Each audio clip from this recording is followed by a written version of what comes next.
Cessna 350 Corvalis on the bench in front of us. It's just finished its maiden flight. Yes. And it's back here for the punishing review process. Punishing review. The 5x5 review. Rob, you did the build. I did a little bit of the build, but you did the primary build on this particular model.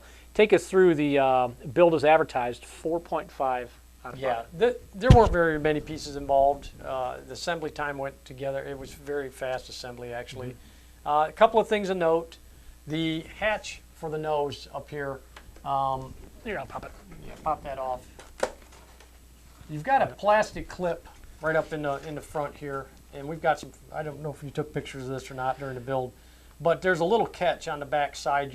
You're going to have to file that down a little bit. You've got an aluminum little notch here that fits into, and it was so strong from the factory that we were afraid we were going to crush the hood trying to get it off. Yeah, we thought it was going to break. Exactly. So we went ahead and filed the inside of that down, and you'll know what we're talking about as soon as you flip this over and see. I remember when you and I looked at the box first, we actually took a screwdriver through one of the vent holes. Yes. And pried that latch open so we could pop it up, because we thought we were missing a screw or something somewhere.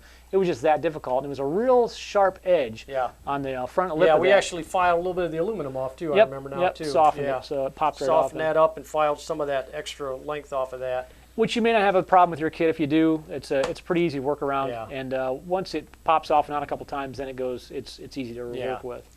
We had to move the receiver.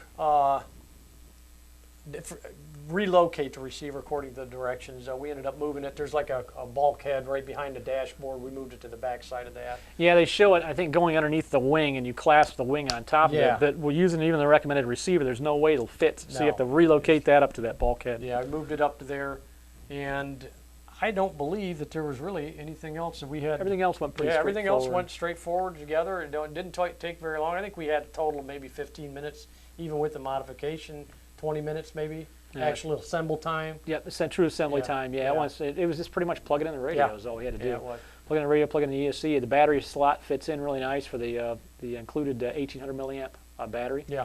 And it was pretty straightforward. Yep. Now finish, you give it a 4 out of 5. Yeah, it's, as we say every time, it's a foam. It's foam. Yeah. It does have decals on it that tend to peel off a little bit over time or wrinkle, stuff like that, which is inherent with foam. Now these have held up pretty well. Actually, these haven't done bad. We've had this plane for almost 3 months now, and because of the weather, we weren't able to get out and fly through the winter. And the decals are holding up really well. No wrinkles, no pops or anything, so this is holding together. It's got nice clean lines to it. It's a good looking plane. It really is. Very attractive. Power, give it a 5 out of 5. Oh, it did not lack for power. It flew very sport scale feel. Sport scale, very scale. It was, we were flying in a breezy day too. The test flight was really windy, and it kept up just fine. It never felt like you were stalling out or you were just looking for a little more power or anything. It didn't appear to lag or anything. Not at all. Ground handling, you gave it a 5 out of 5. Yeah, it tracked great. In fact, this plane scored phenomenal across the board. It was another one of those reviews where you almost sound as though you're giving a biased opinion on it, but we were actually surprised. If you figure the all-up cost of this plane, it's an RXR. There's nothing really much to do, and it's a foam, and it's a Cessna, and you just you think, well, it should fly pretty well. Yeah. It flies great. We'll get into that in the pilot experience, but ground handling, it drove like a little car on the ground. Definitely so. Durability, you give it a 5 out of 5. Yeah, durability. I mean, this plane, you'll notice, has an exceptionally long wingspan. You just don't realize how wide this wingspan is until you try to put it in a vehicle. Yep. But with that said, it handles stuffing in here and there quite well. Yep. It really does, because if you look, there's really not much to damage. This type of foam just does not damage easily without really giving it a hard impact. Getting it caught on a door coming out of the house, something like that. Yep. Yeah, you may put a nick in it, but no, it transports well. Landing gear is nice and sturdy, and you can slam it in the back of your pickup truck if you got one, and off you go. Exactly. You don't have a problem. Now we move on to the actual pilot experience. Now I did the majority of the flying with this particular model. Yeah, you know the guy that flew this, so. Yeah, I do. Yeah. Too well. All right, flight as advertised. Kurt, you gave it a 5 out of 5. If there's one thing that I can say about this plane from all different perspectives of our 5x5 review, is that it is a fantastic flying plane. Yeah. Any concerns, any questions you have about power, which we actually had a lot of people, as soon as they found out we were doing the review on the Corvalis, what's the power like, what's the power like? So now we can respond to them and tell them it's fantastic. The power plant is more than ample for the airframe, and we were flying in gusting up to 10-mile-an-hour winds today. Yeah. And not a lot of pilots have it was 10-mile-an-hour winds and it was only 5 or 6. You know, we were gusting pretty good there, especially later on in the day. And then as you got up off the ground, you really felt it. It was hammering you. So we were probably enduring 7-8, probably solid 7-8 mile-an-hour gusts at the particular time we were flying the Cessna, and it handled it great. Yeah. When you came into the wind and you started making your turn, it didn't want to shove you over the top. It holds its line extremely well. Yeah. Plenty of rudder authority. In fact, I kept the rudder on low rates the whole time because I took off and you have your nice ground handling with low rates.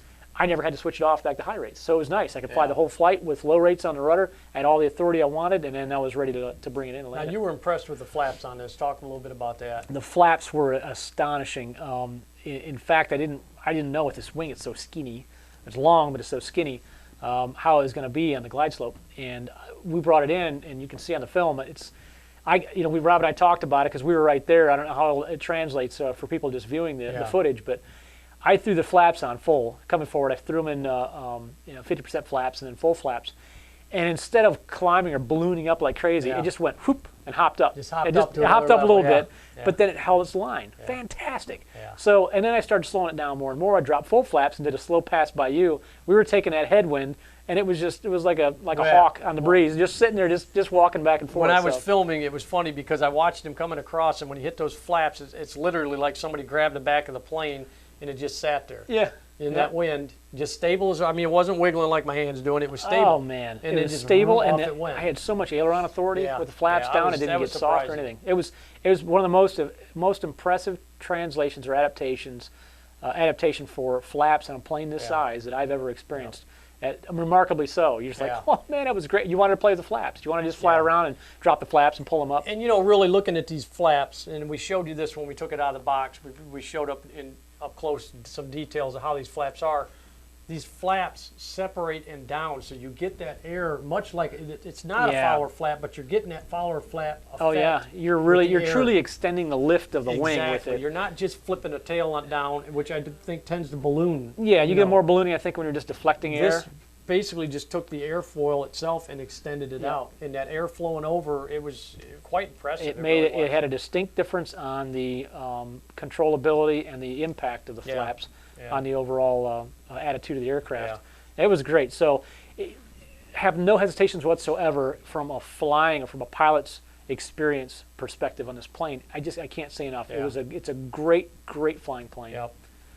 Flight time 5 out of 5, which added to the surprising 1800 milliamp. Yeah. On the power plant, and it just goes and goes and goes. Yeah. We had great flight times. We were getting 7-8 minutes, no problem, even with all those winds. Exactly. Now we've done a few planes out of this series. The Flyzone planes, yeah. Yeah, and I guess I wanted to not compare it to, but using as example, we did the Super Cub. Yeah. Okay, which is a select scale series. Right.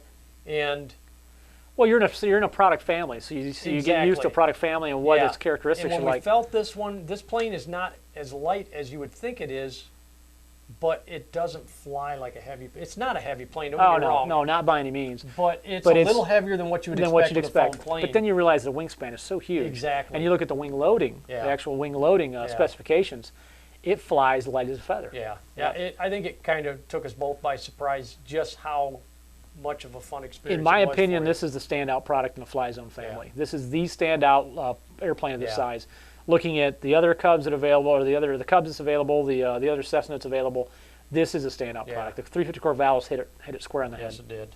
Field size, large park or field. We were at an airport. Obviously, you'd want to be at a flying field, probably get the most out of this. Yeah, but you could do it at a park with a hard surface for takeoffs. You could pull it off at a large park. I wouldn't want to try to land this in grass. Oh no! Not with the wheel pants and the wheel size diameter, the wheel diameter.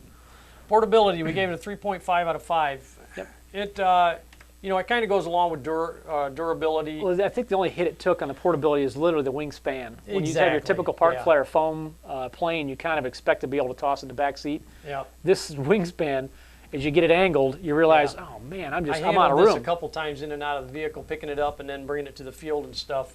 and it catches you off guard every time. That wing just seems to get twice as big as it is on the bench when you try to put it in a vehicle. So, yeah. So just purely from a wingspan perspective, it's not the most portable flyer out there, and not real practical to pop the wing off and on. I mean, you can. It's 2 screws, and it comes off and on. But anytime you can transport a vehicle without taking the wings off, I think a lot of times wings, especially on phones, wings aren't something you want to be popping on and off. Nah, it starts messing up the corners, and especially on the flaps and stuff on this. Exactly.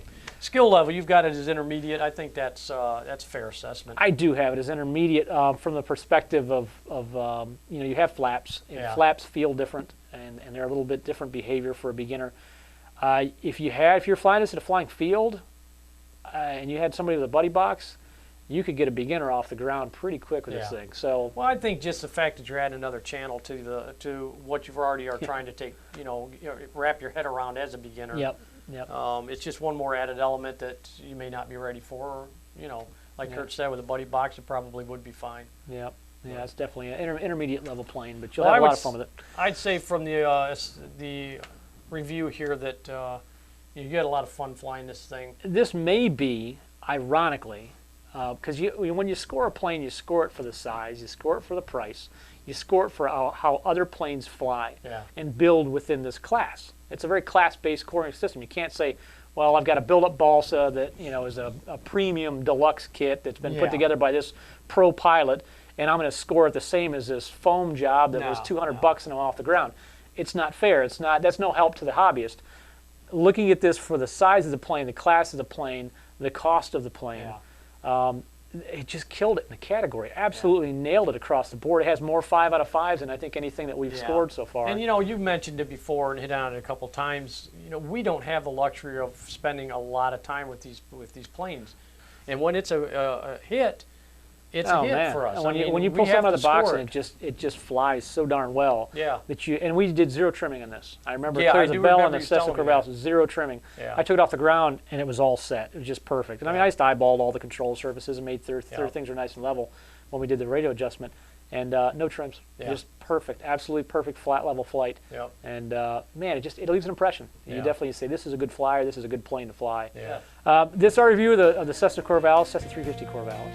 If you have any questions on our website, lower left corner, there's an Ask To icon. Click on that and send us an email, and we'll get your question answered as soon as possible. Thanks for watching. I'm Kurt with Two Brothers Hobby. And I'm Rob.